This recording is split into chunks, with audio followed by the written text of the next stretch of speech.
Because we want to protect our asses from crybabies, salty bitches, and lawsuits, we want to remind you this show is rated M for mature individuals only. That means if you're easily offended by graphic language, griefers, or full frontal nudity, please disconnect now and get the fuck out. Thank you, Mario, but the good podcast is in another castle. I know you want this body, but you just can't have it.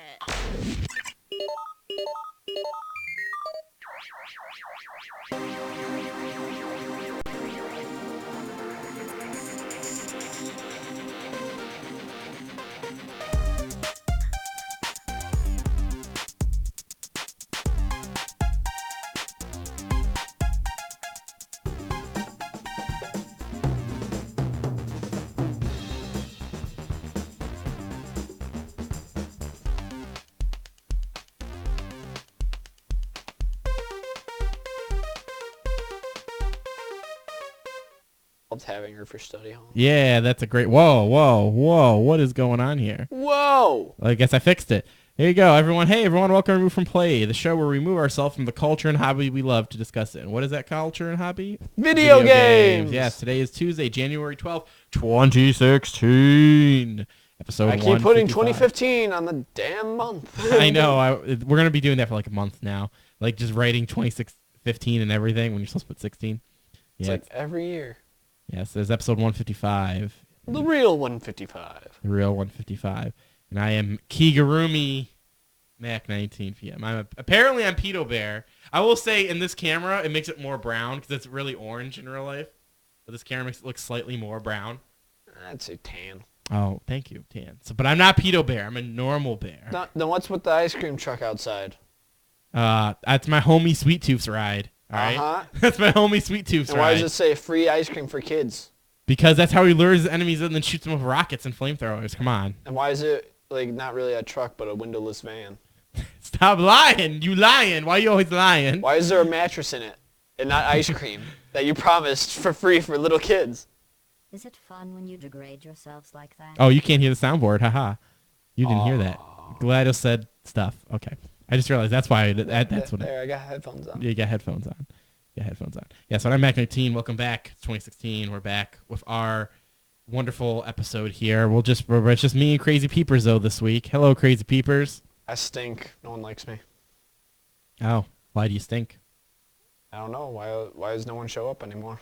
Ever since I came. It's because you smell. You stink. You literally said the reason. It's your smell is running. No, it's actually kind of a rough weather day in Buffalo. And Mr. Andy Rome, I don't think could make it out. So we'll just be flying today by ourselves, flying solos. Flying Han Solo, topical. Oh, no. Did you see Star Wars yet? That's what we should start off with. Did you see Star Wars yet? Yes. You did. All right. No spoilers. What? You saw it, though. No spoilers. Guys, we're going to spoil everything. Snape kills Dumbledore. Yo, I never seen that Harry Potter yet. Snape kills Dumbledore. No, but seriously, Kylo Ren is Luke Skywalker. I haven't read the movie yet. Kylo Ren is Luke Skywalker. Kylo Ren is Luke Skywalker. Kylo Ren is Luke Skywalker. He turned to the dark side again. No, but seriously, yeah, it was a good movie. Like my father before me. Like my father before me. Yeah, it was a good movie. It was okay. It was good. I thought it was. What'd you think of it? I don't know. The thing is, now that movies are getting made better, better quality, it felt like Star Wars, but then it didn't feel like it because it wasn't old. Yeah, I thought they did a fantastic job capturing it being a Star Wars movie, but there were some scenes where it came off to me not as good. I don't know, what's that alien's name again with the goggles? The tiny eyes when you took off the goggles. I know who you're talking about. It's like an M word. I don't even know. Anyway, Ma, I think that was it, yeah. She came off to me as prequel-y. All the other CG was pretty good except for the tentacle things, but she was just came off I want to know, how the hell she got Luke Skywalker's lightsaber. Last we saw, wasn't it? They're going to probably explain that in the second movie. Getting chopped off and, falling to the bottom of Cloud City or whatever. Yeah, so, yeah. Some guy's just flying his ship, a hand hits his windshield. Oh, shit. Hey. Yeah, I think that's part of the world. I think that's going to be explained in other movies. That's what she says. We'll know in due time. So, but yeah, it was good, and that's our thoughts on it. Spoilers are Luke is Kylo Ren. Yeah. Yeah. And Yeah. Ren and the black guy actually was not black in the no, I'm kidding. Funny stuff. That's all I got. Yes. What do we have for you this week, though, boys and girls? Well, we have some little bites. We're going to spit out a couple little things we just wanted to talk about and note of, but this is not going to be like a catch-up show. But the big thing that's going to be going on this episode is our Game of the Year. Yes, so each one of the hosts are going to be giving off their top games of 2015. And from there, we'll finish up with the Gaming Spotlight. Just talk about the new releases real quick, because apparently it's a decent week, but at the same time, I don't think it's that amazing of a week. But we're going to start this off like we always do. What games have we been playing over the holidays, we should say. So what have you been playing over the holidays? I played some Star Wars Battlefront. Ah, I see. You were getting ready for that movie, weren't you? No, I saw the movie first. He's like, fuck that Battle of Jakku DLC. I really, I didn't want to get it, but it was on sale, so I got it. It's okay. I like it, but at the same time, I hate it. To me, it's a rental. It really is just a rental game. I honestly feel that. It's fun. You'll have fun over a weekend, maybe a week, and then just return it back in. I still wish I had, the single player. I wish the vehicles weren't just random spawn tokens that you have to be lucky enough to get. Yeah, it's like, oh, you're losing. You have negative 25, death to 0 kill ratio. Here's the Millennium Falcon thing. There you go. Now you're going to be the Millennium Falcon. Fucking up shit. Game does look beautiful, though. The graphics are the best part. It looks beautiful. It sounds great. Yeah. I just wish there was, Galactic Conquest. I wish there was the friggin' Clone Wars, the droids. I just wish there was, the original Battlefront. Yeah, I think with some more DLC down the line, or maybe the next Battlefront, they'll bring in more single-player stuff. And then, the air, they added that one map where you could do, the air combat. It doesn't feel good to me just because some ships are, it just seems broken. The ships just are so weak that they just blow up instantly. Well, I would debate when I was playing Battlefront 2 that I blew up quite a bit, but maybe that's because I was shitty. Yeah, the biggest problem with Battlefront is, here's the issue. The gameplay itself is not super fulfilling. It's just a bit you run around. There's really not, there's more powerful weapons. Once you get to those powerful weapons, there's no diversity. So it's just running around, shooting, and then that's it. I don't feel like the mechanics of the shooting are so in-depth that where it's entertaining to do that over and over again. I think once you hit that 10-hour, maybe 15 hours, that you've pretty much experienced the game, and there's not much there to keep you there. That's why a single player I thought would have really probably helped the game out. Yeah. A real single player. They have that whole mission thing, and it's have some background story into who's Emperor Snow, Kylo Ren, all leading up to the movie, but no. And then I don't know, I was playing the battles. It just seems kind of the same thing over and over again. Yeah, if the mechanics, what's there are not super in depth. There's nothing that is riching and rewarding. At least if Call of Duty, because the shooting is really good in Call of Duty. But if you could say that you could get bored of that. Well, they've got unlockables and other modes and stuff it level weighs itself out easier. Yeah, so it has multiple modes.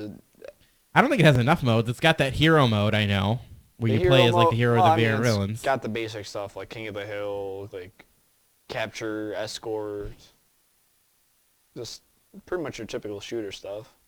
Yeah, so it would be nice to just have a single player. That's where I think would have helped. It would have helped. It's not a bad game. It really isn't. It's just, I think it's a rental. I just wish there was more customization to your character since they took out the whole class system and they made it customize your guy. I wish there was a little bit more because it just seems just basic things oh, I want old man with helmet, old man without helmet, old man with beard. Old man with beard. And then it's old woman with helmet, old woman without helmet. Old woman with beard. Oh my goodness, that's hilarious. Yes, that's why I think it would have, if they would have had some type of other, maybe more modes at least, they couldn't have more. If they couldn't have a single player, and that would have, or have a single player, and that would have helped out a lot. But hey, that's what happens. Yeah, a lot of games now are just focusing only on multiplayer, freaking Titanfall. That game, it was fun when it first came out, but then it got kind of annoying that it was just multiplayer. It's I like single player, having story. Yeah, it's really interesting. A lot of the AAA games are either leaning for I'm an open world game or I'm a multiplayer game. Which Yeah. again, I think that's just a fad right now. And there are still a lot of single player experiences out there, not counting the Order. 1886 is it? 1886. Yeah, that game. Everyone hated that apparently. I think I would have liked that. I think I still want to go back and play that. Well, it was so short. That's what everyone complained about. And then there's, I think, 3 boss battles, and they were all just copy paste of the same thing. Apparently the story wasn't the world was almost interesting enough, but the story wasn't. They didn't give you enough. I heard as well. And then also the AI was almost just as bad as Aliens and Colonial Marines, Wonderful. where the AI would just run at you, then run away, and then run at not even attack you. They'll just stay in place and start dancing. What else have you been playing besides Battlefront? Oh, the typical things: a little League, a little A little Hearthstone. League, a little Hearthstone. I guess those are gonna be. Hearthstone's gonna be on your list, I bet. That actually released in 2015. Yeah, what is it? I've been playing. Because we forget that started off as a beta. It just seemed like, it's in beta forever. But then it's just like, we're done, we're released. And then it's like, whoa, that's so random. Yeah, and then I got the DLC for City Skylines. I tried playing that a bit. I don't know. I like the game, but at the same time, it gets annoying just because every time you want to start over, it's sometimes it'll just screw up right off the bat. It happens. It's happens. my generated world apparently doesn't have any rivers, so now Where do I Sucking put up. all the poop? pretty much.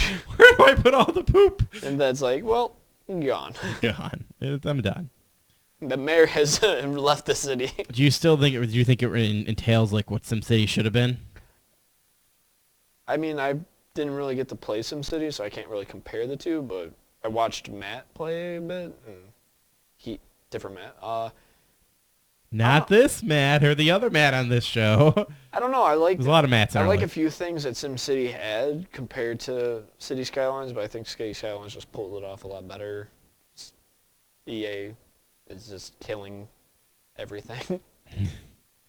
Yeah, but they gotta have that always online, man. That's how it works. Yeah. So you've been playing a couple things then.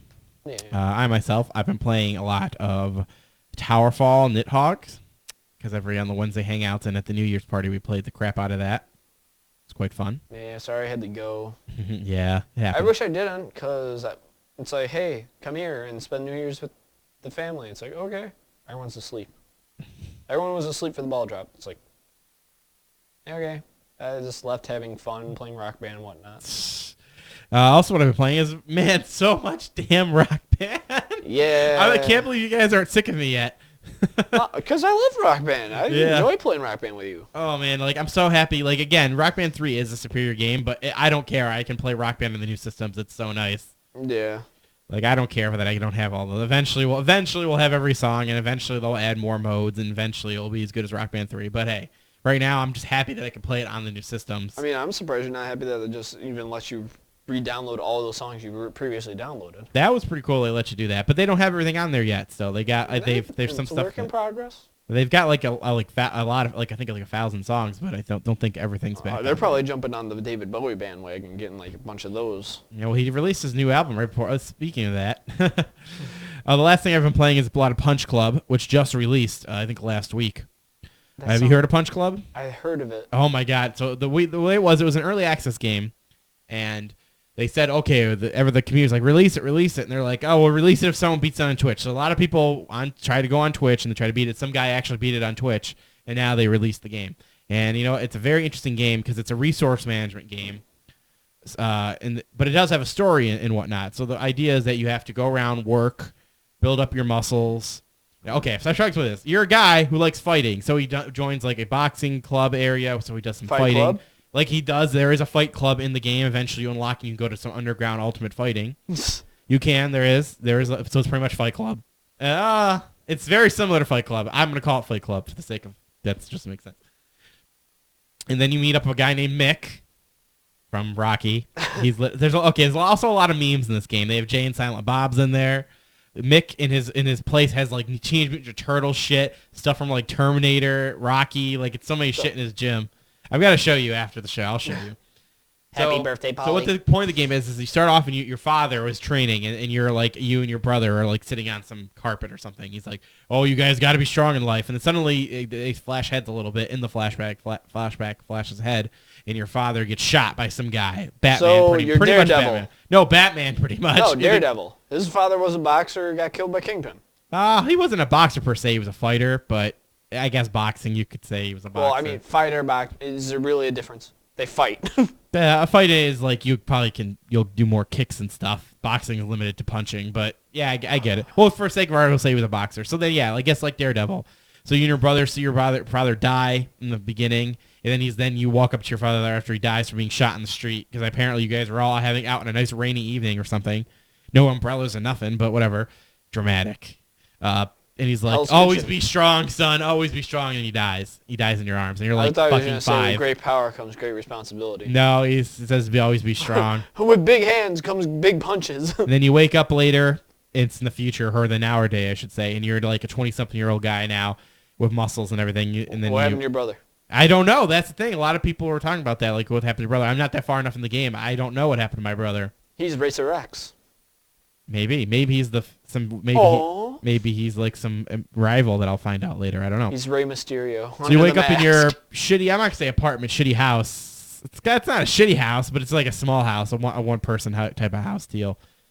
But it has a garage though. That's really weird. It's like a one person house but has a garage. Anyways, so you wake up and then you're like, all right, I gotta get a job. So you gotta work at a good job. Then you meet Mick. When you go out and he says, hey, you're a pretty good fighter. Meet me at my gym. You meet him up and he says, I'll train you if you get higher up in the local ranks. So then you start bringing up your local ranks and the story unfolds through there. But now the way the game works, that you got your strength, endurance, and then your agility, and you have to build those up each day while managing work and making money so that you can eat food and buy equipment and stuff to train up. So it's pretty much a resource management game.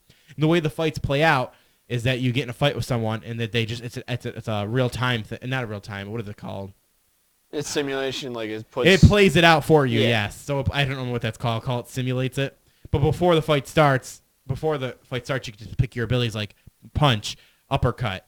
Then you select you can get perks too. I don't have any perks yet. Like, do you get info about the person you're fighting against? Yes, too? they give you their It's agility, like this their guy's strength. really upper body and like Yes, bad lower body. It's yep, like, all right, exactly. focus on kicking and stuff in the legs. Yes, exactly. They give you all those things. They even tell you what their perks are and everything, so you know if like they're really good at like you said, if they're really good at punching, then maybe you should do a strategy that counteracts their good punching. Now the way you train up your body is, I made the foolish mistake in the beginning. I try to make all my stats max out all the time. No, the game's really not designed for that. You literally have to pick a goal that you want to achieve. Like maybe you want to be a really good person who could punch hard and get hit hard, but you can't really dodge things. Or you can design your character to just dodge every attack, and then you chip them away over time. Yeah, like there's some ways you can go with it. And once you build up your stats and you fight your buddies and everything, you unravel through the story. So far, I'm only gotten to the part where I unlock the ultimate fighting, and there's some weird shady guy with a red eye that looks exactly like the guy who shot my father to me, who's showing up at these ultimate fightings looking for people for his island or something. So I don't know why my character doesn't recognize this shady ass guy in a trench coat and So now fedora we got hat. some Bruce Lee going. We got to like come to my island. Yeah, Oh, I think that's what it wait, is. no. Or Mortal Kombat. It might be with all the memes in this game. That's exactly what it might be. Like literally, I go into the sewers and I fight a ninja alligator. It pretty much looks like a Ninja Turtle. This guy with the red eye, Kano. No, I start off facing the Leonardo guy, and then I had to fight basically you had to fight him and his three brothers. Okay. So it's pretty much you're fighting Ninja Turtles. I beat the first brother, but now I got to fight the next guy. I think his name. Were they all actually named like Leonardo and whatnot? I forgot what the first turtle name was. He was the Leonardo character with the blue, but I know the second character is an M word, and it's like Mitch or something. It's Mickey. not Mickey. It's like an M word. I don't remember what it was, to be honest. So that's I've been playing that and enjoying it actually. It's really weird. I've been enjoying these resource management games because I've always liked This War of Mine as well. I think I've been getting into that genre a little more. I think after I play this game, I want to dive in to see some other games that are similar to this. I don't know, resource management games have always been interesting to me. Other than that, playing Kingdom Rush. Of course. I caved in. I made my first purchase on a mobile game. No. I spent a total, over a course of 3 months now, because I haven't mentioned this in a while, I spent $30 on Kingdom Rush. That's my total so far. Why? Well, you know what? Here's the thing. I've been playing Kingdom Rush since it was a Flash game.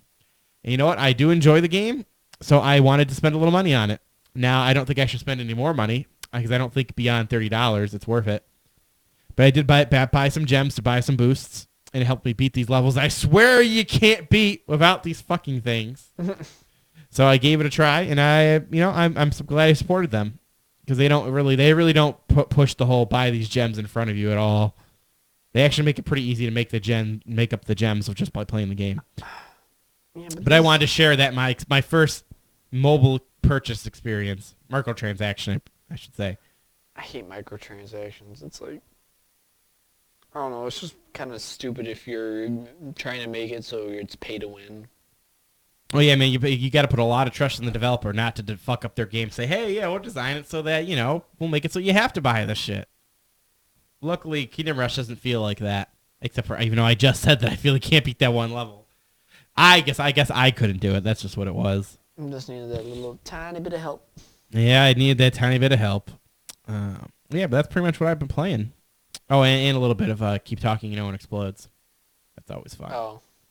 You got to play that with us, man. You're missing out. You're missing out. All right, so we're gonna breeze by some little bites real quick. Just get these off. I get to say them real quickly and move on, so we can get to our Game of the Year stuff here. First thing, Oculus. The pre-orders finally went up. They announced the pre-order stuff right before CES, which was this past week. And so, what do you think about that? The price is $599, and you don't get the Oculus Touch. You get the Oculus Rift. You get the little stand/camera thing, and then you get the Xbox One controller and a remote. That's just stupid to me. It just sucks, huh? Yeah, you know what? It was kind of a surprise because a couple years ago they were promising around $350 price range. You know what? They did come out. Palmer Luckey did do an what is it called? AMAs, I think. Yeah. It comes down to be that they're selling it at cost, so they're not making any money on it. Makes sense, and it is an enthusiast item, which I believe that is exactly why this costs as much. It is, at the end of the day, is an enthusiast item, and they figured that if they're going to put this thing out, they're going to put it out right so that the hardware is very high quality and a very worth your money at $600, because they realize at this point, if you're someone who's buying this, you're a person who already has a high-end PC or is willing to spend even more money on high-end PC, so you're a person who has money to spend on these things. I agree it does hurt that it's going to be a hard mainstream success, but at the same time, I kind of agree with him. Most people don't have a high-end PC to then drive this, so if they bought this for, let's say, $350, and then come home and say, well, I can't even use it because my PC is a Dell from 2002. So I'm rocking that Windows Millennium. I agree with the whole idea that, they should just sell it at price and sell a good quality product, because the only people that are going to buy this are enthusiasts. And you know what? This is something you will definitely have to pre-order, guys, if you're interesting, because this is not something that's going to be, they're going to have millions and millions of units. It's something that is going to be enthusiast and will run out. So this is the one time buying hardware and pre-ordering something makes sense. So that's my thoughts on it. I agree with them that it makes sense. It's an enthusiast item that explains why it costs so much, and that you're already going to have a bomb diggity PC, so you're someone who's going to have dope money already. So so what are your views on it? I'm guessing you're super disappointed because that's not something you're buying. No, I wasn't planning on buying it just because it's like, I don't know, it was just something about sitting in a chair wearing something over my head and speakers and just doing this, and it's like, oh, but I'm still playing with the controller. It's like, it's magic, man. It's magic. I know, but I mean, you still need to actually, like, if you're playing a keyboard and whatnot, like. Yeah, well, it's a new thing, man. If they're going forward, they're gonna have games that are made for VR. They're not gonna keep doing the porting over thing. That's what it's gonna be. So I really think this is the first time VR is gonna be amazing. I've only tried a dev kit over at Queen City Conquest. That's my first time I ever got it, and I never even seen these latest ones. For everything I hear, it's like even better than that. So, I hope they can make some great game experiences, because right now it's going to launch. Also, you're going to get 2 games when you buy it as well. You're going to get that Valkyrie game, whatever, that space game where you're sitting down in a cockpit and you're going through space and everything. And then the Lucky's Tale as well, which I actually know nothing about Lucky's Tale. I'm surprised they don't release horror games. Yeah, well, there's already games on the dev kits that you can download for that stuff. But maybe someone can make a cool horror game. Who knows? We'll see. That's the thing that's going to kill and make this thing, man. It's all about the software. And they've had dev kits out there for quite many years now, so I hope some good software is going to be coming out in the next couple of years to really show that this VR stuff is going to work good. All right, next little bite. Rick and Morty Pokemon game. So over Twitter, what's his name? Dan, whatever? No, Adult Swim Games. They showed some GIFs of games called Pocket Morty. And apparently it's a mobile game that will be releasing January 14th. And so you have a bunch of Mortys, like one Morty would be like Scruffly Morty, then you've got a standard Morty, and it faces off like a Pokemon game, turn-based, and you walk around as Rick in a top-down world like gotta Pokemon. catch me a friggin' epileptic Morty. Morty, yep. Gotta catch all the Mortys. So this is kind of cool, and I'm excited. I'm actually gonna check this out. It's like a mobile game I'm excited for, so I'm gonna check this I hope out. there's a move where it's like talk down, and it's like Morty just starts telling the other Mortys, it's like, get your shit together. Get all your shit, put in a bag, Go take it down to the garage. Take it down to the and sell garage. It's a sell it. I don't care what you do, but get your shit together. Get your shit together. What I'm basically saying is get your shit together. Get your shit together. Oh man. Yep. So I think this will be a cool game. I'm gonna try it out. Hopefully it's not super mediocre and it's pretty in depth. Because if it's just walking around catching Mortys, that might get a little boring. So hopefully, I have something else there to have some substance. There's just gonna be gym battles. Just Morty gym battles. Oh man, that'd be hilarious. Moving on. Face other Ricks from other universes. Yeah, maybe there'll be other Ricks. That'll be interesting. Who knows? We'll see. I don't know much about it. I only got some gifts to go by. Next, we have some sad news. It's kind of relative to video games. He was in Labyrinth there. That counts, I guess. David Bowie died of cancer 2 days ago. Yesterday? Well, technically 2 days ago at the night, because I found out in the morning yesterday, which happened overnight, I think. So, yeah, David Bowie died. Yeah. After he just had his 69th birthday and released his latest album. Apparently that was planned, though. He was like, fuck it, I'm going to make sure this gets out for my fans. This is my last hurrah. So, it explains why all the music videos are all like that, too. So yeah, he was a pretty popular guy. I've noticed that literally the whole day it was nothing but David Bowie talk on all the radio stations and everything, even most of the internet too. Yeah. Which I honestly, it actually took me by surprise. I knew David Bowie was popular, but I didn't know he was like that popular. He was a pretty big pop star, believe it or not, and I never really knew that. Yep. I just knew him from Labyrinth, Queen song, and then that's about, and remember him, he was the guy with the eyes, because he had that eye that would always be dilated. What do you mean he had two different colored eyes? No, apparently, I thought that too. Now, again, I could be wrong because I only read this on the internet. He has an eye that's dilated, so that he actually has two blue eyes, but it's always permanently dilated, and the other one's always going to be a little bigger, so you can't see the blue in the other one. Oh. That's what I was told off of the internet on Facebook from a picture. So The internet does for lies. I never checked it, so it's probably true, but who knows? Could be completely wrong. So that's my knowledge of how that worked. Some condition, apparently, too. Like, if there's a name for it, but I don't know it. I'm no sciencey guy like that. But yeah, so rest in peace, good sir. It's kind of weird. As we're getting to that time in our lives, the 20-something-year-olds and the 30-something-year-olds, a lot of these famous people are dying that we kind of grew up with and always were told that they were amazing artists and stuff like that. That we're losing them slowly, It's weird. It's kind of like how the people felt in the 50s. I remember in the 20s when I was listening to this, and then they all died. I remember watching Ray Romano on Everybody Loves Raymond. Now he's dead. Is Ray Romano dead? No. I'm about to say, don't tell me that. It's like, why do you think they stopped making Ice Age movies? Oh. All right, and our final little bite here. Activision buys Major League Gaming. They buy them out for like 48, 42 million, somewhere between that. This is a big thing, believe it or not, because the way Activision's coming up, they're going to start making them into the ESPN of esports. Shit. So this is like the 80th millionth time that people have said this. But what's interesting is that Activision is buying them out. Now, it kind of makes sense for them because Activision Blizzard have a lot of games that are competitive. You got your StarCrafts, your Hearthstones, your, believe it or not, it's relatively small, but not too small. Black Ops is very big. Call of Duty is pretty big in those little scenes like that in tournament. What's interesting to me is that when they going forward, the big trend now in esports is that the companies themselves are taking on the game and they're facilitating the tournament. Look at Valve, look at Riot and everything. They're just saying, fuck it, we're going to facilitate the tournament because that just makes sense. It's our game. It's promoting our game. Makes sense. I don't know how much more of these leagues can keep up. Like Major League Gaming did a lot of work over these past for a long time. They did stuff in the 90s and late 90s, early 2000s. They had a little dip out there in the middle, and then they picked up again when StarCraft came out and everything. Like Major League Gaming did a lot for the esports community. But it's like now it's hard to convince me that like where does esports go from here, man? Is going the TV route really the best decision? I don't really know. And pretty much, I mean, because what's one of the biggest times of the year? Like watching the Super Bowl.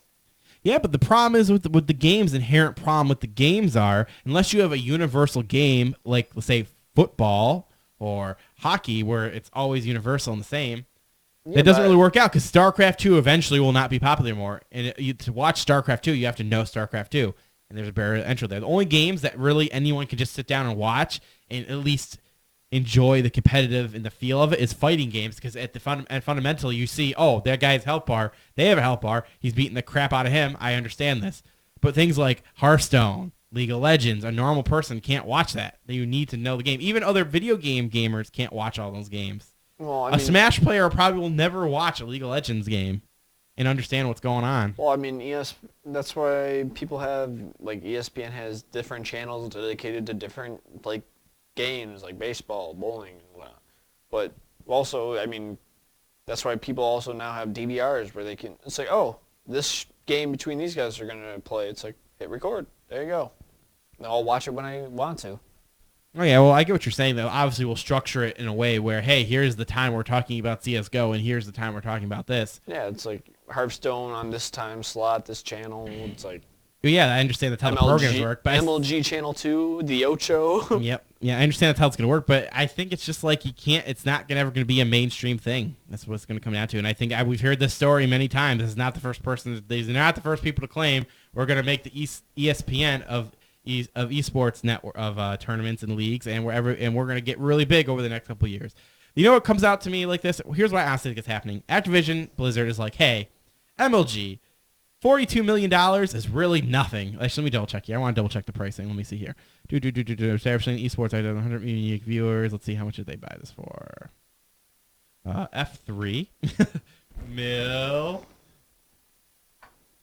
Oh, come on. It doesn't say what they paid in this article. The one article I put in here, I picked the one how much I paid. I heard that was 42 to 48 million. We'll just pretend it's that. It was relatively low. I'm pretty That's sure. that's like nothing to Blizzard Activision. Yeah, I was gonna say. So I think their game is, hey, you know what? This esport thing, it's not like, it's very, everyone, like the last like 5 to 6 years, everyone's been screaming esports is the next thing. So they probably heard this and they're like, you know what? MLG, they're having a hard time. They got a lot of debt. We'll buy them up, pay off their debt, and we'll invest in this. And then if it gets big in the next 10, 20 years, we were prepared and we're that. If not, no big deal, because 42 million isn't much. So I think honestly that's Activision Blizzard's game plan. They just bought it because they can get into it cheap, Yeah, and they'll be prepared for the future if it does get super big. Yeah, it's just investing in what they think is going to be the next big thing. Yeah, so I think that's honestly what it is. I don't think they're saying they're going to be the next big. I don't think they're going to strive for that. I think they're just going to do their thing, and that's how it's going to end up. So that's our little bites. Just want to say a couple of those because all the big things are being talked about. And of course, the Steam had its issues over the holidays. Or on Christmas, was it the next day after Christmas? Was it, or Christmas Day? Steam was having caching issues, so literally you could see other people's profiles and stuff. But Yeah. so they had their issue. They fixed that pretty quickly, and I think, yes, this should be this shouldn't have happened. Any information getting out about anybody is always a bad thing. But I think they will survive after this one. If they make another boo-boo, though, it's gonna be hard to trust Steam. Can't make Yeah. another boo-boo. I think it's kind of weird how everyone was like saying like Steam is like so great, and then all of a sudden like now they're just having issues all the time. Yeah, the biggest issue is their goddamn support. No, I'm just saying like it was actually like up there. Like everyone was saying like the Steam support's good and everything. Now like they just totally. Okay, it flip-flopped. has gotten a little better, but I still would say Steam support is still shit. Coming from experience, having had to wait 2 weeks for them to fucking even answer my shit, which is horrible. This is horrible. All right, so that will be that little bites. Just wanted to get those off our chest. So let's move into our top games of 2015. And I actually have the video ready for one. So let's play the video. Boom. It's the top 10 games.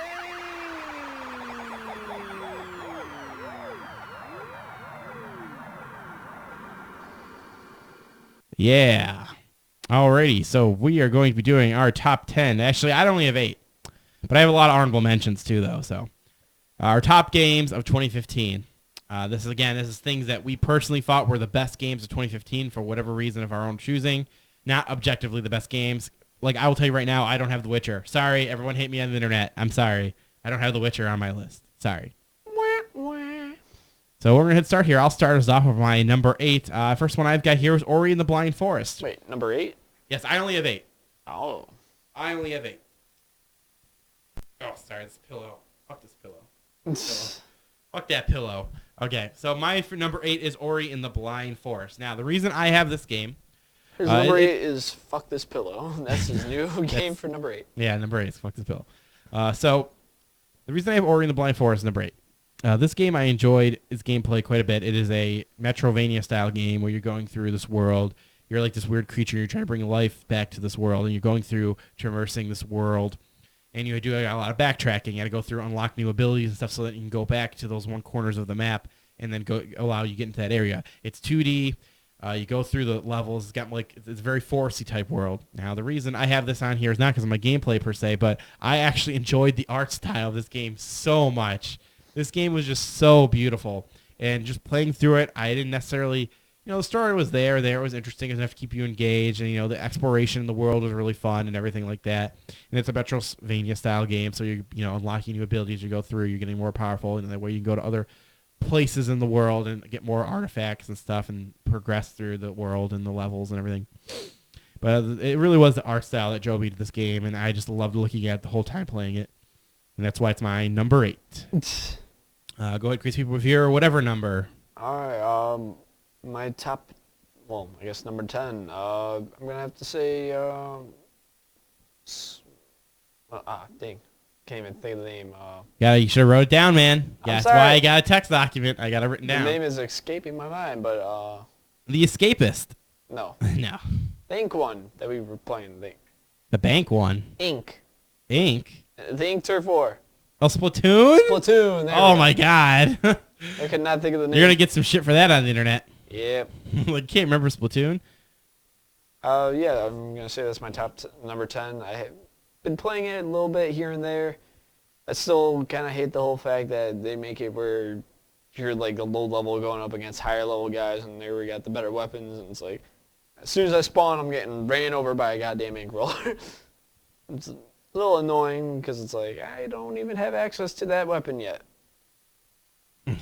But the online, I feel like the online multiplayer does pretty well just because it's like, hey, we're kind of a shooter, but more or less, we're ink squiddies and we're doing turf wars. Mm-hmm. Yep. I definitely like the different modes, and they trickled out DLC pretty well over the couple months for that game. Yeah, For free, mind you. I think they're going to support it for a while. Yeah, I think they got a couple more. I think they have. I want to say that. Oh, they have one more planned DLC, but after that, I heard they were going to be done.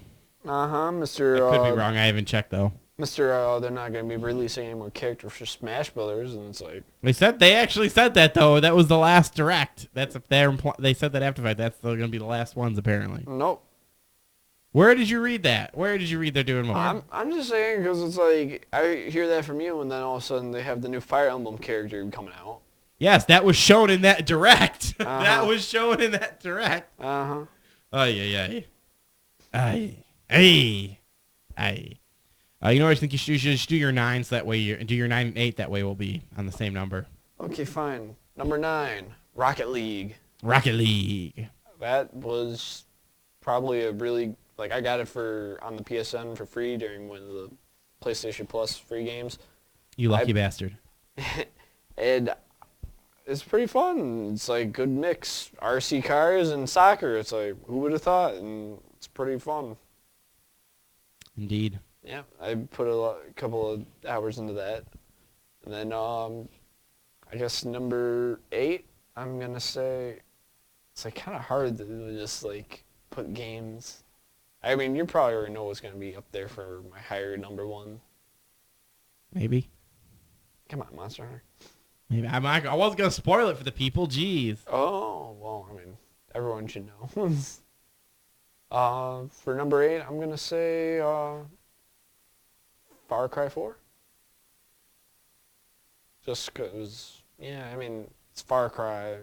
I did like the story for this one a bit more, but I mean, it's your typical Far Cry. It's like, take over these bases, don't raise alarms. Far Cry released in 2014. What? Yeah. Far Cry 4? November 18th, 2014. Oh, shit. Sorry, I just recently got it. Honorable mention. I played a lot of Far Cry in 2015. There you go. Fine. I'll switch it out for something else. While I think of that, then I will do my number 7 then. Okay. My number 7 is Rocket League.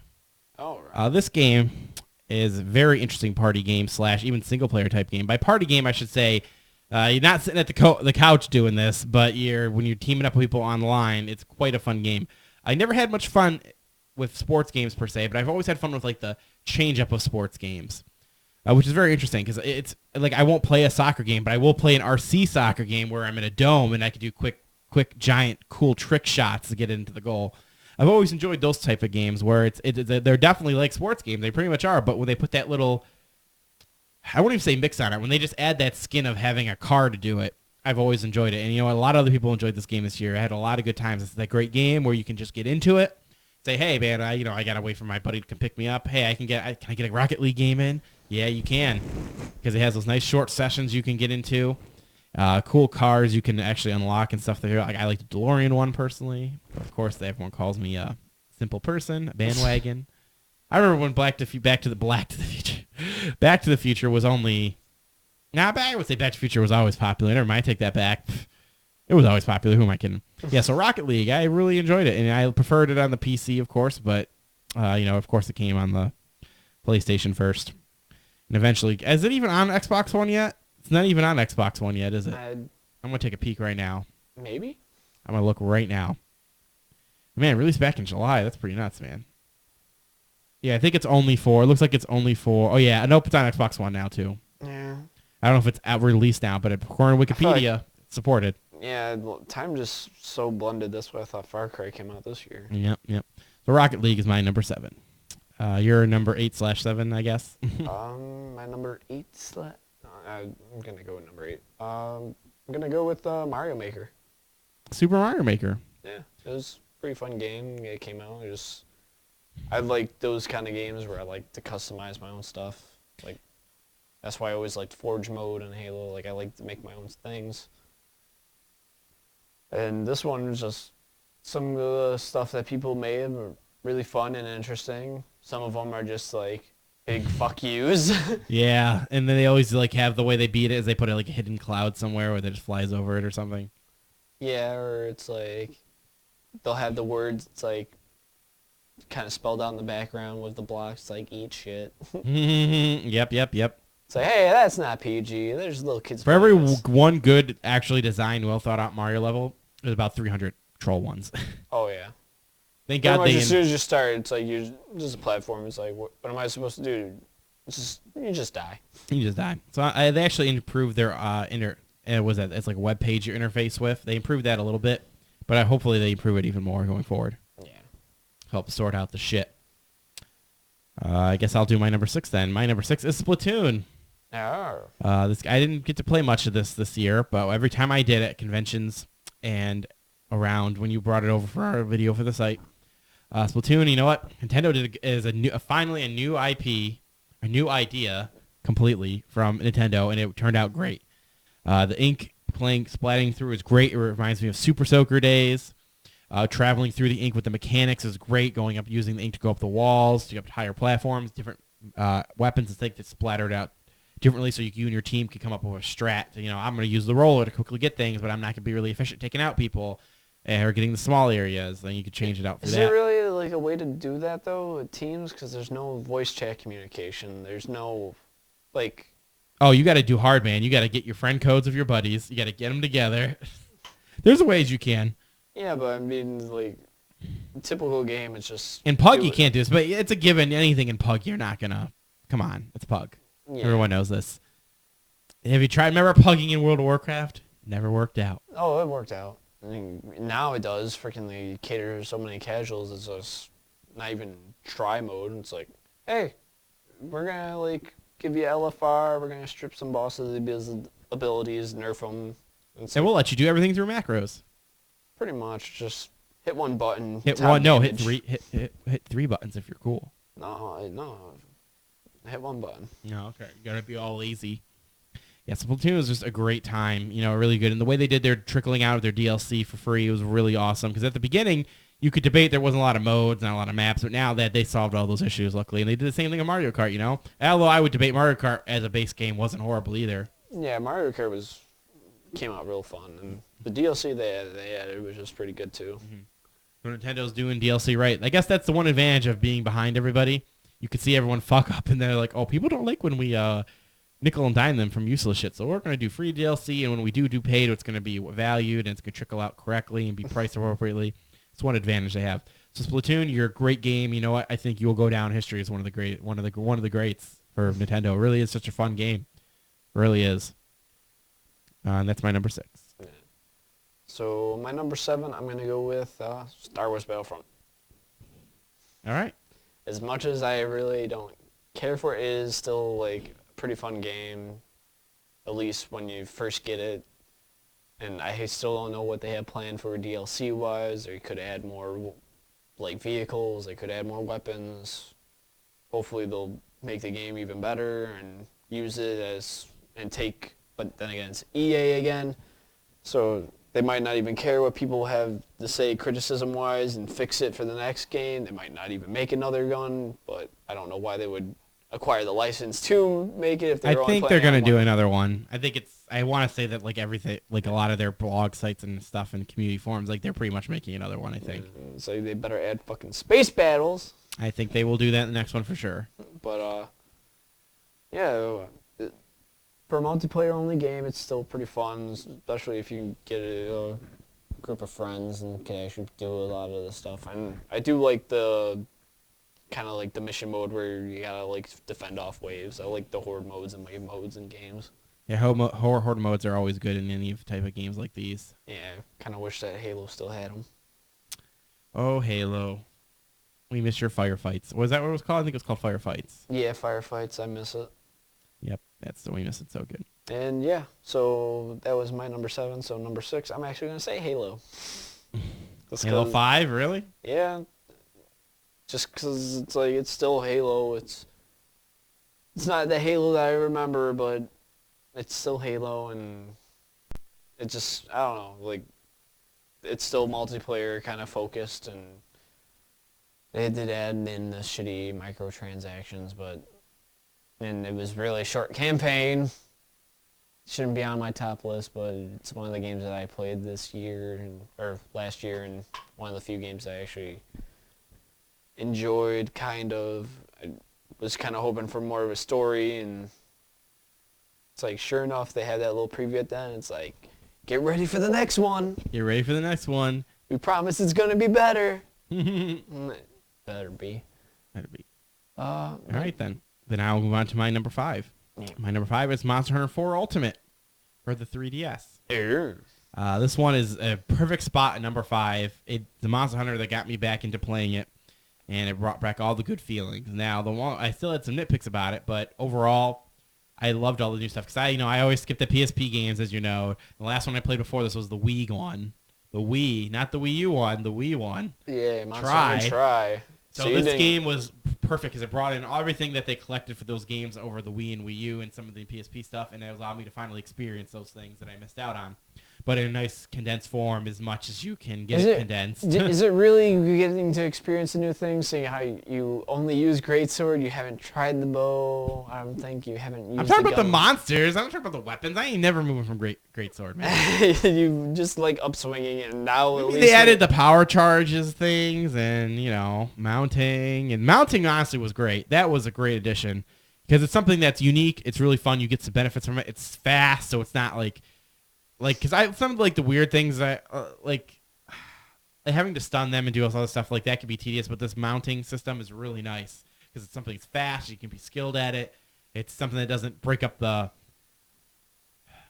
I want things that break up the monotony of battle, but nothing that changes it drastically. You know what I mean? Like it's enough of a change where it still feels like Monster Hunter. Like the mounting system was just really great. Yeah. My only honest nitpick about it is always going to be the graphic. Uh-oh. No, the mic is breaking. Hello? Uh-oh. Check. Okay, there we go. Sorry about that, folks. Oh, man, my mic's breaking. Hope that's not going to continue to happen. What was I saying? Oh, yeah, the only nitpicks I have with it, the only flaws with it is I've always said that this is the controls and the stupid graphics because it's on the fucking 3DS. Oh, stop. I want a one on the PS4. It looks perfect for a 3DS. I want it on PS4. Dude, Or Xbox One. I don't care. Both of them are better than the fucking 3DS. I would love another Monster Hunter on the console game. I'll even take the Vita. No, I don't want the Vita. I want it on the console. Fuck it. I don't even want it on the Vita. Oh, I was gonna say Wii U. I think the Wii U is capable of making it better looking. Yes, I do. No, it definitely did for Monster Hunter Tri I Ultimate. didn't think Tri-U looked good. No, Tri Ultimate because it had the Wii U HD. Oh, yeah, no, I still don't. I still don't think that looked good. I do know what you're talking about. I think they can get more out of that hardware if they had to, but hey, no, that's why I want it mostly on PS4. But I think the Wii U could do a little better still. Oh. So Monster Hunter 4 Ultimate, great game. You know, getting together with you guys, hunting was a good, fun part. First half of the year, that's pretty much what we did, and then that trickled out. But hey, I still want to play with you guys, but you guys never want to play. We should start it up again. I'd be interested. Because I would love to beat it and like get like all you guys G rank and stuff, and So that you actually can beat the game. I know. You got to carrying us forever. Always carrying. Always carrying. AD carrying. And that's my number 5. So go ahead with your number 5 there, Crazy Peepers. All right, my number 5, I'm going to go with Hearthstone. Hearthstone, that's a good one. It did technically release in 2015. It was that weird release, like, hey, we're out. And then it was out. Nothing changed. It was just like, it's set to release now. Yeah. It was a weird one. Going from beta to release, like, it's like, release. Well, I mean, Heroes of the Storm kind of did the same thing. Yep. It's like, we're beta. It's like, buy stuff. And then it's like, all right, releasing. Here's all your money back. Rebuy your stuff. Oh, is that how they did it? Yeah. I thought they just let you keep whatever you had in the beta. That would have made sense to me. Yeah, but... Oh. I didn't know they did that, pretty much, is what I'm saying. Yeah. But, yeah, I really liked Hearthstone. I still play it now. I enjoy playing it. I feel kind of cheap sometimes because somehow I pull out, like, really BS victories. It sucks that I missed the Hearthstone, not bandwagon, Hearthstone train, because I already play so many real-life card games, I'm not interested in picking up another one. Yeah. Although I wholly acknowledge, because I watch the streams and the tournaments and the championships and everything, man, what's great about being digital is you get all the awesome feeling you get from watching people playing the card games, and like in Magic Wizards, like in Magic for the Pro Tour, but it's all digital, so you get presented in such a nice way. You see all the information. Yeah. It's really nice, so that's one benefit. So I acknowledge that there's still some skill in there, and it still has the flaws of a card game at the end of the day, too. Yeah, there's some things that, like, every now and then they'll patch and, like, make mana costs better, or, like, abilities do a little bit less. But, like, I still, like, the campaigns that they had, the little adventure modes, I like that. They really brought, like, the Warcraft feel and whatnot. I don't know. It's just a really fun card game for me. Like I like Yu-Gi-Oh, except Yu-Gi-Oh got into the whole. It just got crazy. It's just too complicated with the rulings. That's what it is. This one's it just feels like a simple game. It's like you get a mana every turn and you can spend it on cards. They took the best parts of Magic the Gathering, the best parts of their already existing World of Warcraft card game, put them together, and they're like, fuck, we'll just make it simple and perfect. And to be able to just play session like that, 3-minute sessions, that's great, especially for the mobile devices. Yeah. They did a good job, man. And then I like how they gave you like daily quests where you can earn free gold and spend it on packs, and Which ties it back into the World of Warcraft theme. The Warcraft theme. the only thing is that it's another thing that kind of came to my mind, but I'll get into it some other time. It's just digital games and like spending money on digital games that eventually will end. At some point, yeah. Like I would debate with Hearthstone, though. It's like, I don't know. 'Cause habits are changing. I think that's a topic for another day. yeah, that's what I'm saying. It's Let's a say tough that's another because we can get into this. My number 4, keep talking and no one explodes. Nobody explodes. So this game is so great. It started off as a VR game, and they're like, fuck it. We're going to put it on the PC. Who cares? They put it on the PC. You can have someone sit at a PC, have somebody in the same room with the manual, and just having to see the interactions between you and your buddies, how you have to communicate, solve the puzzles. That's so fantastic. Like, one of the puzzles is where you have the symbols, right? And they're like, hit the alien with the squiggly tail. And I'm like, there's nothing that looks like an alien on this. There's nothing that looks like an alien on this.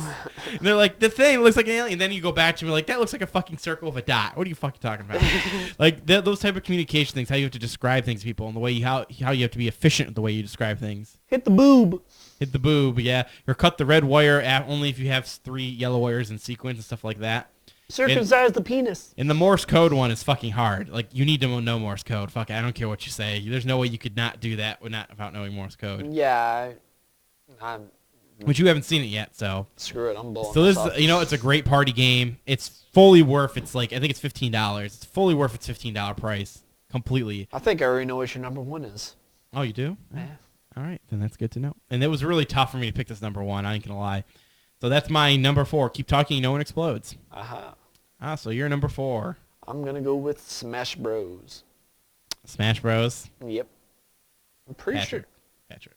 I'm pretty sure Smash That's Bros. came out- 2014, bro. Really? Yes, I'm gonna double check. I'm gonna double check right It now. is probably one of the games that came out at the end of the year too, right?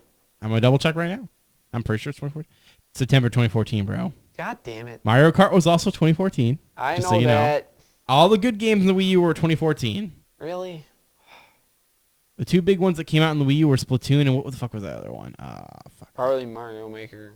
Mario Maker. Those were the 2 big ones that came out this year for Wii U. Damn it. The Star Fox got delayed. So Fine. I'll go with Xenoblade. okay. I'll bring that up. Or down, I guess, on the list. Xenoblade. Probably really fun RPG for me. I put a lot of time into it. I'm still playing it. I'm enjoying it. If you have a Wii U, I would definitely recommend picking it up if you like playing games that are RPG-ish. RPG-ish. Yeah. That's definitely a Japanese RPG. That I mean, it's thing. not like where you create your No own Chrono thing. Trigger, but it's still good. Yeah. If you want your Japanese RPG fix with your little mech-like worlds, I say pick it up for sure. Yeah, but yeah, Xenoblade. Fun game. Xenoblade, fun game. My number 3. You might be surprised how it's not low, but it's 3. I thought it was a good position 3. I have Metal Gear Solid 5: The Phantom Pain. That's 3.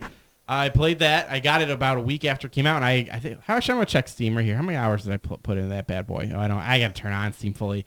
I know I'm at least around 60. I think, put 60 hours in that bad boy. I definitely agree with everyone that this is the best one in terms of gameplay mechanics. If you really want to have choice, yes, there are optimal ways of do things. There always will be. But if you want to try something different, put it on your own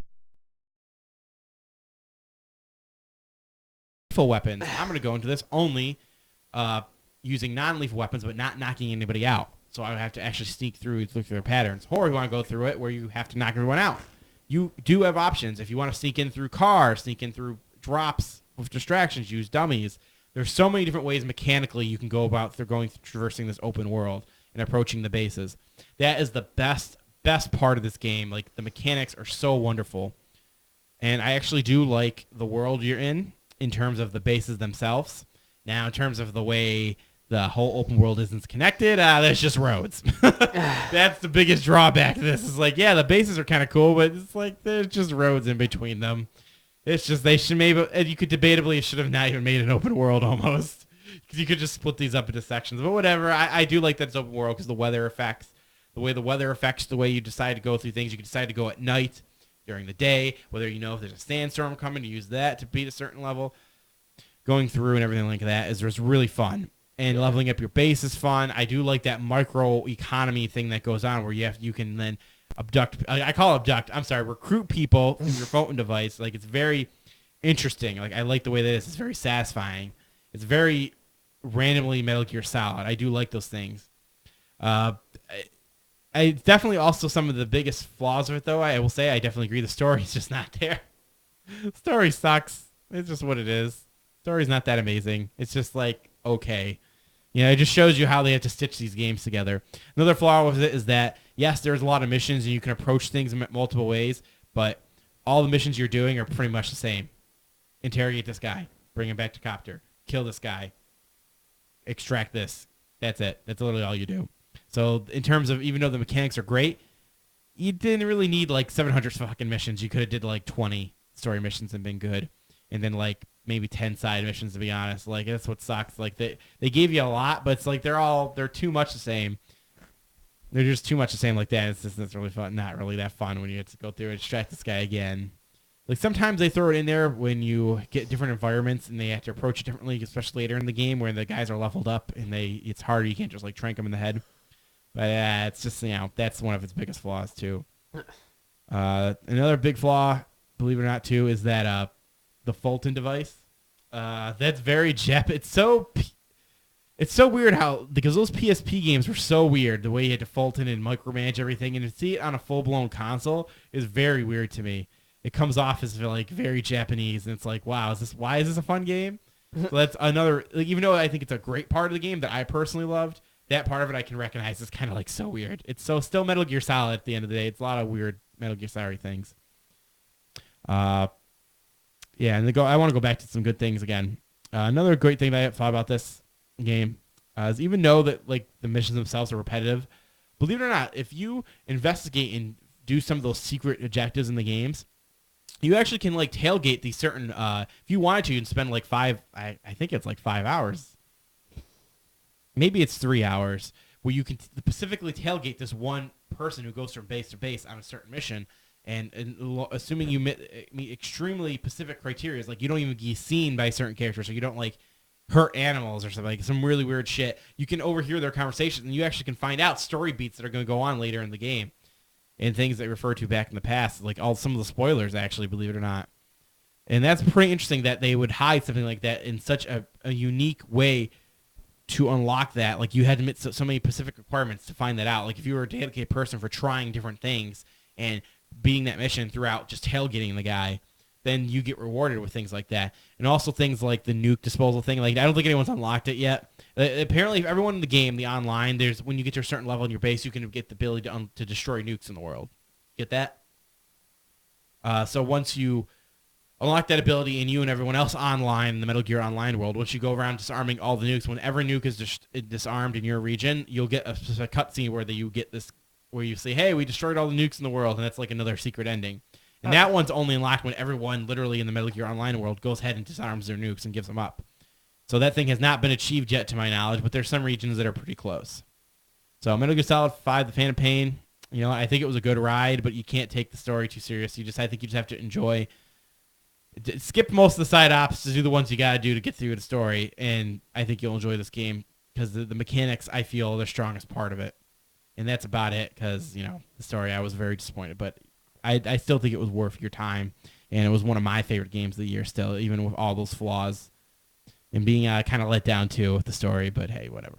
That's my number 3.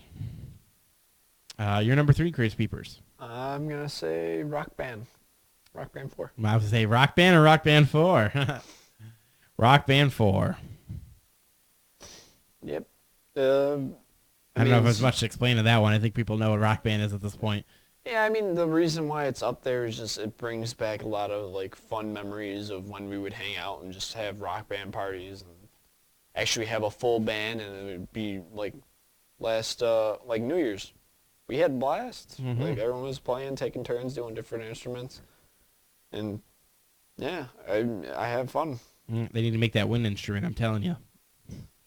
Wind instrument and bring the keyboard back. They probably could. I have a feeling they're going to bring the keyboard back because there's so many songs that have the keyboard functionality in it now. I wish. Like all those Rock Band 3 songs, like a lot of them have keyboards in them, so Yeah. they might come back. Maybe. This is a good segue into my number 2 is Rock Band 4. Oh, I thought that was going to be your number 1. No, it's Rock Band 4 is my number 2 only. Now, the reason this is so high on the list, you know what? I'm so glad that I can have this game on the modern consoles. I've always enjoyed Rock Band so much, the party aspect of it, the way how you can approach it, like in the Guitar Hero vein, where I can achieve the highest score on the leaderboards. You could approach it as, hey, I got me and my buddy here, we're just going to play the guitars. You can have someone who always wanted to sing. Everything about Rock Band is just fun. It's Rock Band at its core, and I think that's just something I've always enjoyed. I liked when it came to rhythm games and music games, I always liked the party aspect of it. Yeah. And having it on model consoles just made me so happy, and I already played it so much in the little time. It came out like November, I think, right? Yeah, that or October. Yeah, I'll double. Yeah, actually, it might be October. I think it's October because I think I remember. Yep, Like I October said, 6th. October 6th. Yeah, like I said, time just blended all together. I can't believe the year went by so fast. I know, 2015 was a fast year. But yeah, so that's why it's so high. It's a game that I played so much in such little time that I just cannot ignore how much it was a great game for me in 2015. Yeah. Even though 2015 had such amazing games going on with it, like that's one in terms of the party world that is just like great. Now again, it's not as good as Rock Band 3. It really isn't. You lost a lot of features. They're trickling features back in. Obviously, they introduced something new like the brutal mode and everything like that. The new freestyle stuff is kind of interesting. But, Rock Band 3 is superior, but I do believe that over time with updates that it will get better. And then everything will come back. We'll even get the Rock Band 2 in ports eventually, I think. Maybe even 1. Who knows? And that's why it's my number 2. Just the sheer amount of time I've already put in playing this game. I can't ignore how much I've enjoyed it. Yep. You're number 1, Crazy Peeper. I thought it was number 2. Oh, you're on number 2? Oh, yeah, that was your number 3, Rock Band 4. I thought it was the same as mine, too. So you're number 2. Yeah, and then you still have number 1. Yep, I still have number 1. Number 2, Ark. Ark? Yeah. I'm surprised. I put a lot of time into it. It's kind of like Minecraft, but where it's a survival game, but it's with dinosaurs, and I fucking love You dinosaurs. guys love that fucking Ark game, man. I still play it. Toasty, like we started on a new server. Like they're still updated. They keep adding more things. Like now they're gonna be bringing in. Actually, the thing they just brought in was kangaroos. Like Kangaroos. yeah, like ancient dinosaur kangaroo things. And they're kind of up in the tundra area with the saber-tooths and dire wolves and everything. And you can mount them, and they got the super jumps, and they're fun as hell. But I like the whole, you can build your own bases, tame your own dinosaurs. It's a fun game. Albeit you do need a pretty good high-end PC to play it. Because they didn't optimize anything in that game. But it's still pretty fun. Like what, you got 4 Titan Blacks? Nah, man, you need like 20 of them fuckers. Oh, need a you got the supercomputer. Oculus. Get chased by a T-Rex with this shit. Alrighty then, my number 1. Ooh, oh man, so this was Where's the very drum hard. roll? Drum roll. I do have you're not gonna hear it. Oh, boom. That's the drum roll. So the drum roll. Okay, so this was a very hard decision for me. I kept going back between Metal Gear Solid 5 and this game. You know what? But I enjoyed this other game so much because it trickled out through the year. It allowed me to really enjoy and get some cool fear. I think it was all the way the game was presented. Like one of the best ways you can present episodic games. I think it showed why episodic games can be great, and it changed up the formula just a little bit, but while keeping it the same. So basically taking the ideas of all the other good ones, but changing it up a bit to where it's interesting enough. Now, my number 1 game of the year is Life is Strange.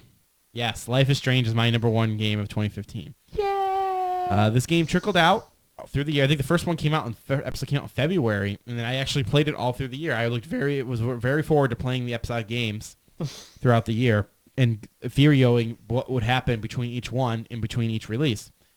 The way they changed up this time with this type of Telltale type game is they actually added adventure game elements in it and a different type of dialogue trees. So with pretty much the purpose of the game is your girl wakes up in her classroom and finds out she has time traveling powers. She can turn back time within minutes and sometimes even years depending on the situation. And you wake up, find out you have this power, and suddenly your best friend dies, and then you reverse time to save her and change history through there. And then you unravel a mystery that's going on with somebody going missing in the world and people being going missing pretty much. I don't know how much I can explain without spoiling it. And you guys already know I did my review of the game. I recommend going back and checking that out. And I think that's what it is. The blending elements of the adventure game aspect, the mystery aspect of it, and it being trickled out through the year worked out really well. It shows why episodic games can still be good and not just always dialogue tree type things. You actually had to do some collecting and some mild puzzle solving with the time mechanics, which worked really well in this game. And I actually grew to like the characters quite a bit. Even though I came to this game, guys, on episode 1, I was like, the fuck is this fucking game? All right, I'm interested a little bit, but it's so pretentious in the beginning. The episode 1 is so pretentious. You got to get over the hipster pretentious bullshit, and once you do, you'll enjoy the characters and you'll enjoy the story unraveling. One nitpick I have about, though, with these things, they always say that you can have choice, but there's really no such thing as choice in game. It was like this. Like, there's several key points in the game which allow you to get other 2 different type of endings. And sometimes you can get a third or a fourth like mid-ending, if that makes any sense. You still get the two endings, but your ending could be slightly different depending on what you did in the game. They still have a story that's going to be told one way or another, and it gives you the illusion of choice. So I feel they do a good job of it. Yes, I do. I feel that through your choices are shown through the game. So at least they do a good job of giving you that illusion of choice. But it's also its biggest downfall. I don't think any game can truly be a choice-driven game, like where it can be different. It's just not feasible because developers aren't going to make like 4 games just so that you can maybe only see one of those games, and then they didn't make their money back because they wasted all this time making the shit you'll never see. So that's my number 1 game of the year right there. And then it'll be your number 1, Crazy Peepers, and then I have my honorable mentions / honorable mentions. Yeah, I'm pretty sure I know what mine is. Monster Hunter 4. Monster Hunter 4. You played so many hours of that game. Yeah. Through multiple jobs. Yeah, it does help me get through security. Well, it did help me get through security. But, yeah, I pretty much when the game came out, it's just, I ain't putting this down. It's like, oh, my baby's being born. That's cool. No, I'm kidding. My daughter was born long ago. Long ago, in the before time. Yeah, land before time. In the before time. All right, but yeah, Monster Hunter 4, it's just, I love the series. I don't know why. It's just really enjoyable series for me. All that grinding. You just love to grind, don't you?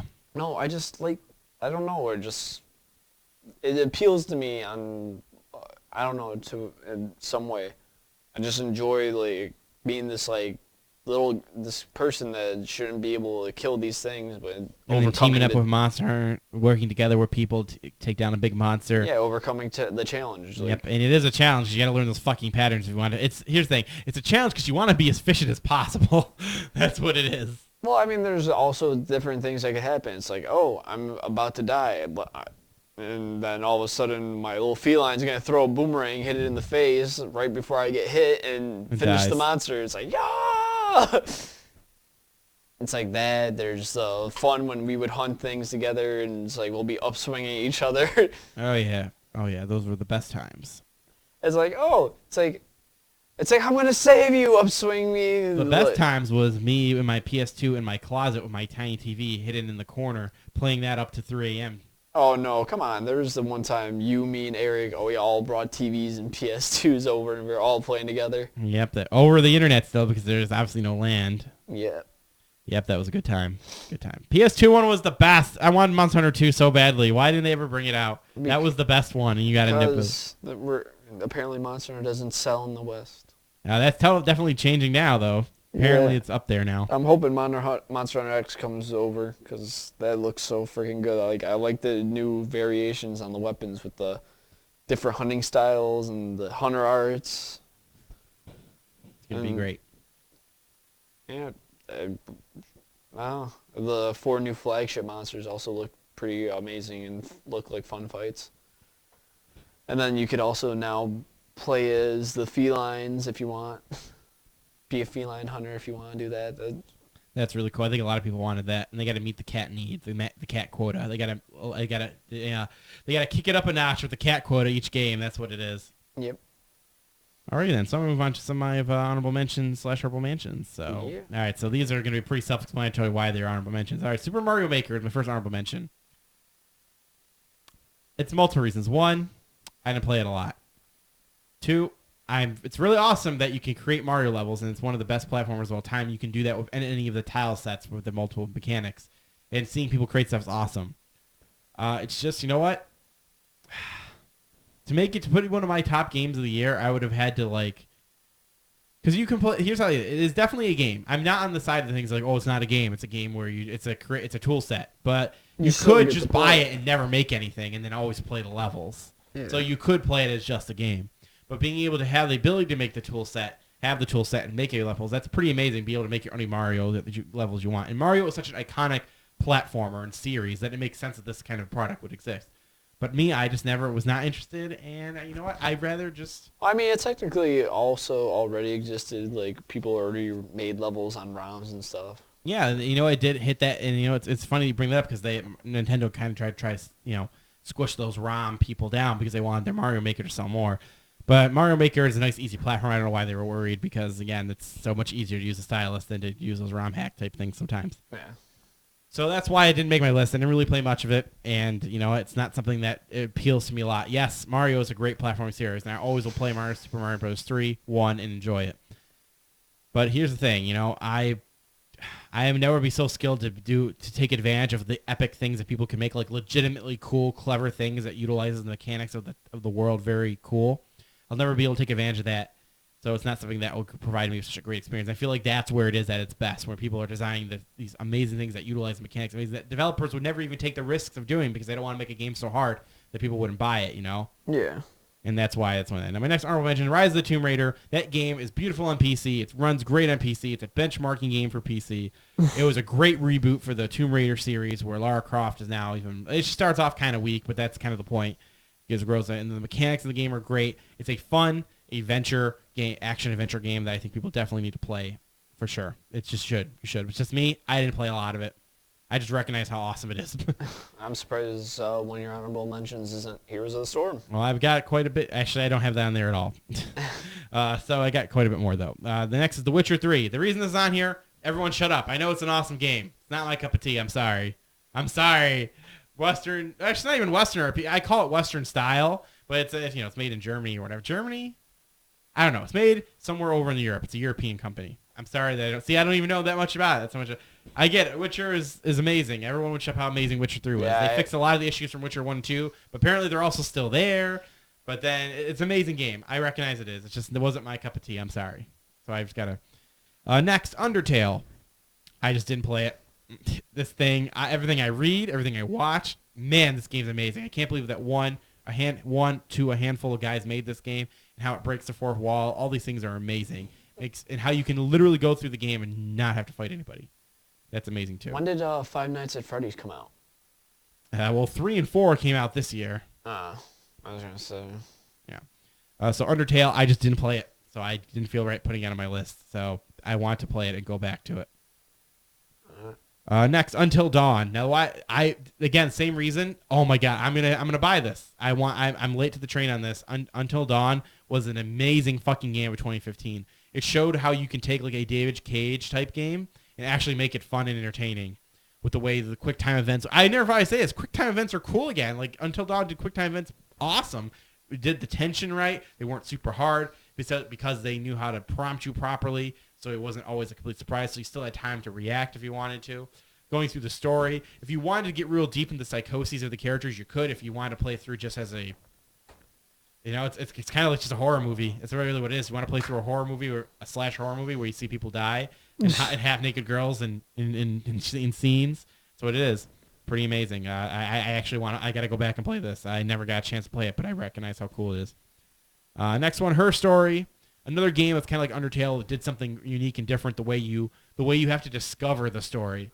You pretty much have these videotapes to go back and go. I could be a little wrong. We'll look over this monitor of videotapes or of video feeds that are constantly going. Believe that's how it is.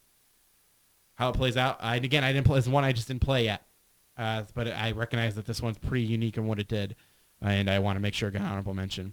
Next, another one that's kind of the same boat. Hacknet. It's a game where you can practice being a hacker. You literally have to find out IP addresses and attack nodes and try to break through it's not like crazy sci-fi hackery, but it still is at the same time, if it makes any sense. Like it's grounded in some type of make sense reality, but it's still got that like I'm a hacker type of deal, Does it make it seem like the movie Hacker? Yeah, like the way they make it's the way they make the interface that's not realistic. Like the way it has all these lines go through, and you got to click on this and type something in, and then you click this, and it's like the way I always pretty much the interface is what comes off to me as not real mostly.